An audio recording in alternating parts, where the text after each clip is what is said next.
နောက်တနေ့မှာတော့ကျွန်တော်တို့တွေကကြိုက်ကြီးရိုးတောင်တန်းကြီးရဲ့ပတ်ဝန်းကျင်မှာရှိတဲ့တောင်6တောင်ကိုတွားရောက်ပြီးတော့လေ့လာဖူးမြော်ကြမှာဖြစ်ပါတယ်တောင်6တောင်ကိုတွားရောက်ဖူးမြော်ဖို့အတွက်ကျွန်တော်တို့တွေကတောင်ပေါ်မှာရှိတဲ့ကိုထွတ်နဲ့အဖွဲ့ဆိုင်ကယ်များနဲ့တွားရောက်ကြတာဖြစ်ပါတယ်ဆိုင်ကယ်တစ်စီးကိုတယောက်စီးနှင်းလိုက်ပါခွင့်ရတာဖြစ်ပြီးတော့လူ6ယောက်ဖြစ်တဲ့အတွက်ဆိုင်ကယ်6စီးနဲ့ကျွန်တော်တို့ကတွားရောက်ဖူးမြော်ကြမှာဖြစ်ပါတယ်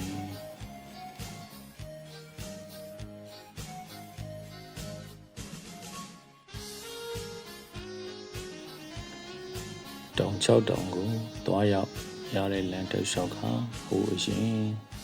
ရစ်သေးတောင်ကနေချက်ကြီးရိုးတောင်ပေါ်သို့တက်ရောက်တဲ့လမ်းတိုင်းတွားရောက်ကြတာဖြစ်ပါတယ်ပထမဆုံးရောက်ရှိတဲ့တောင်ကတော့ဝိဆာတောင်ပဲဖြစ်ပါတယ်ဝိဆာတောင်မှာတရင်သုံးနေတဲ့ဝိဆာတောင်ဆရာတော်ကြီးကိုတွားရောက်ပြီးတော့ဖူးမြော်ဂါရဝပြုကြပါတယ်ဝိဆာတောင်ကိုရောက်ရှိပြီဆိုတာနဲ့မောဘန်သမျှဆိုင်ကယ်စီးလာသမျှပင်ပန်းမှုတွေအားလုံးတခဏချင်းမှာပဲပြပြောက်သွားခဲ့ပါတယ်ရောက်ပြီဆိုတာနဲ့ကိုထွန်းမဆောင်ပြီးတော့ဝိဆာတောင်ဆရာတော်ဘုရားကြီးကိုတွားရောက်ဖူးမြော်ဂါရဝပြုကြပါတယ်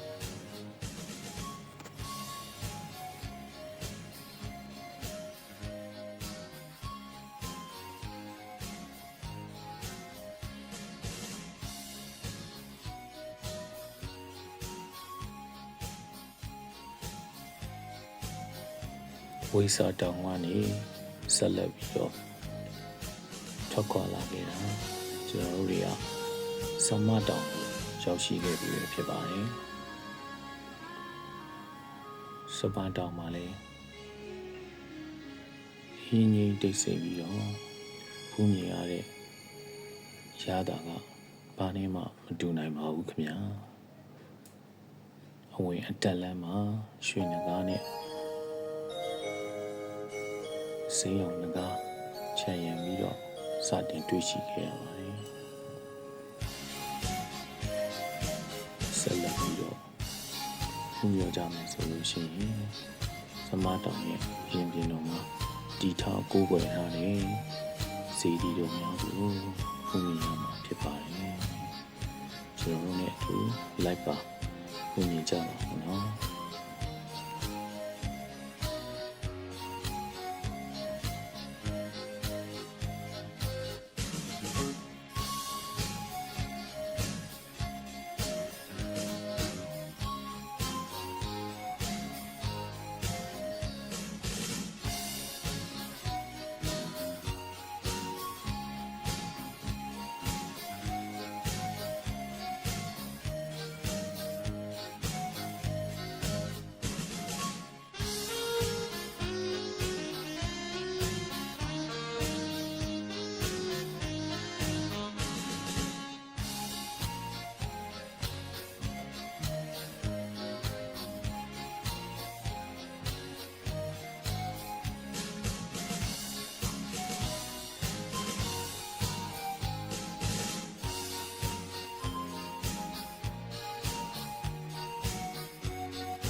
စမတောင်ကနေအပြန်ခရီးဆက်ခဲ့ဒါကတော့3တောင်မြောက်ဖြစ်အတွင်းများစိမ့်တောင်ကို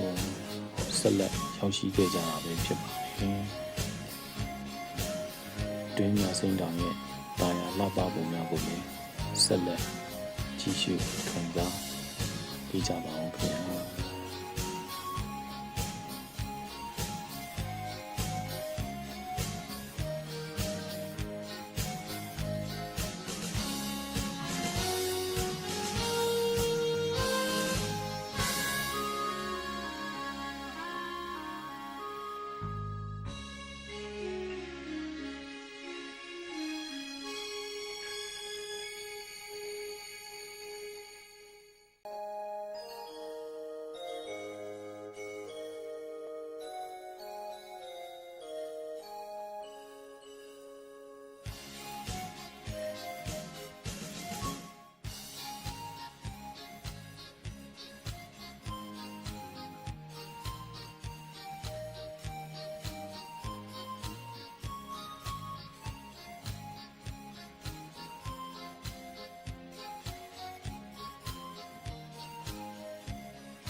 ဒူမတပံ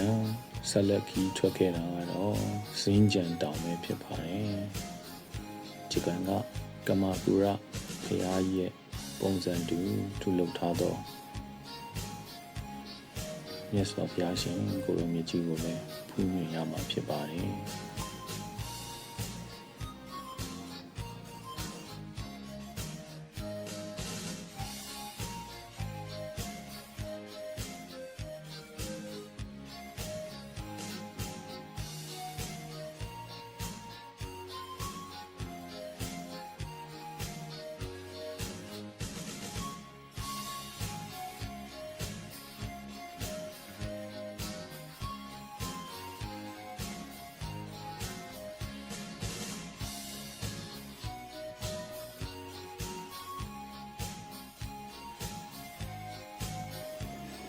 အင်မတန်လှပတဲ့ဇင်းညံတောင်စီလီတော်ကြီးကိုစတင်ပူမြော်တဲ့ဝင်လမ်းမှာပဲရွှေအောင်ငကားကြီးနှကောင်နဲ့အသက်တွေ့မြင်နေရမှာပဲဖြစ်ပါတယ်။အဲဒီကနေဆက်လက်တက်ခဲ့လာမယ်ဆိုရင်တော့တမူထူးကြတဲ့ဇင်းညံတောင်စီလီတော်မြင့်ကြီးကိုဖူးမြင်ရမှာပဲဖြစ်ပါတယ်။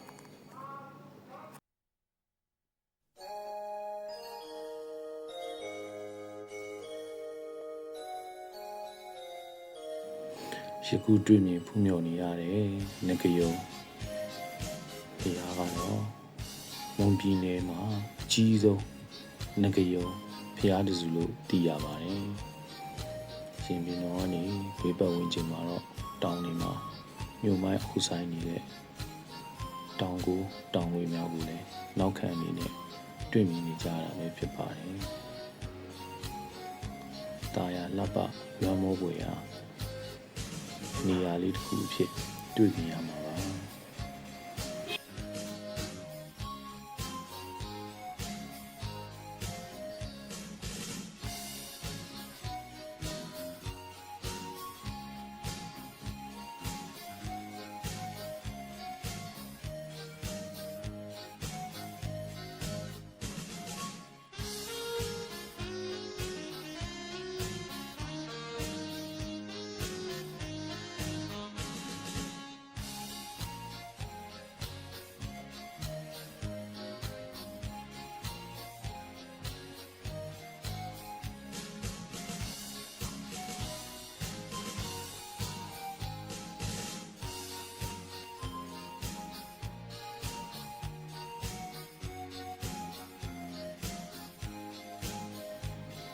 ယခုရောက်ရှိနေတဲ့နေရာတော့ရတိတောင်ပဲဖြစ်ပါတယ်ရတိတောင်ကတော့ဂျာတီယိုဆန်တော်ချင်းစီရီတော်မြင့်ကြီးရနေနီးကပ်ဆုံးမြင်တွေ့နိုင်တဲ့တောင်တစ်တောင်ပဲဖြစ်ပါတယ်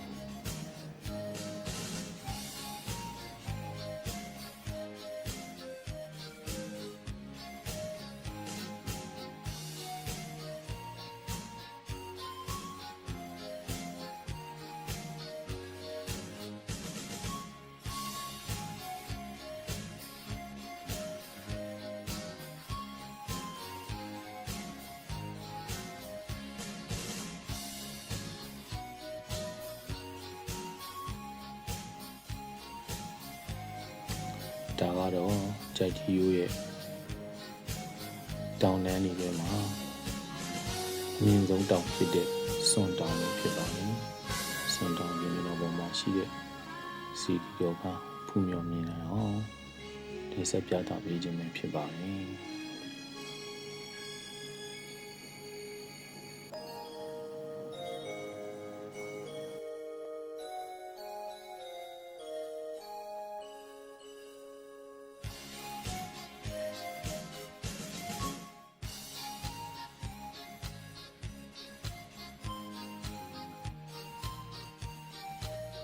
ဂျိုက်တီယိုဆန်တော်ရှင်စီဒီတော်မြင့်ကြီးကိုတစ်ခါရောက်ခဲ့မယ်ဆိုရင်တော့ဖြစ်ဂျိုက်တီယိုဆန်တော်ရှင်စီဒီတော်မြင့်ကြီးရဲ့အနီးပတ်ဝန်းကျင်မှာရှိတဲ့တောင်6တောင်ကိုလည်းတွားရောက်လေ့လာဖူးမြော်တင်တယ်လို့ထင်ပါတယ်ခင်ဗျာဘုရားဘုရားပရိသတ်များအနေနဲ့လည်းတစ်ခါဆန်တော်ရှင်ဂျိုက်တီယိုစီဒီတော်မြင့်ကြီးကိုရောက်ရှိခဲ့မယ်ဆိုလို့ရှိရင်တော့ ယခုသွားရောက်ခဲ့သောတောင်6တောင်တို့သွားရောက်လက်ပတ်ဖူးမြော်နိုင်ကြဖို့အတွက်လည်းတိုက်တွန်းနှိုးဆော်လိုက်ပါတယ်ခင်ဗျာ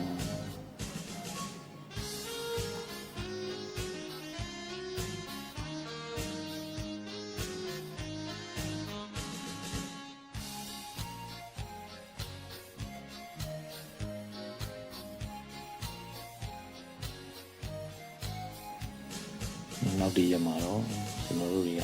စံတော်ရှင်စီတော်မြတ်ကြီးကိုဖူးမြင်ပြီးခဲ့တဲ့နောက်မိတို့နေထိုင်ရာနေရာဒေသတို့ပြန်လည်ထွက်ခွာခဲ့ပြီးပဲဖြစ်ပါတယ်အားလုံးပဲချမ်းသာကြပါစေ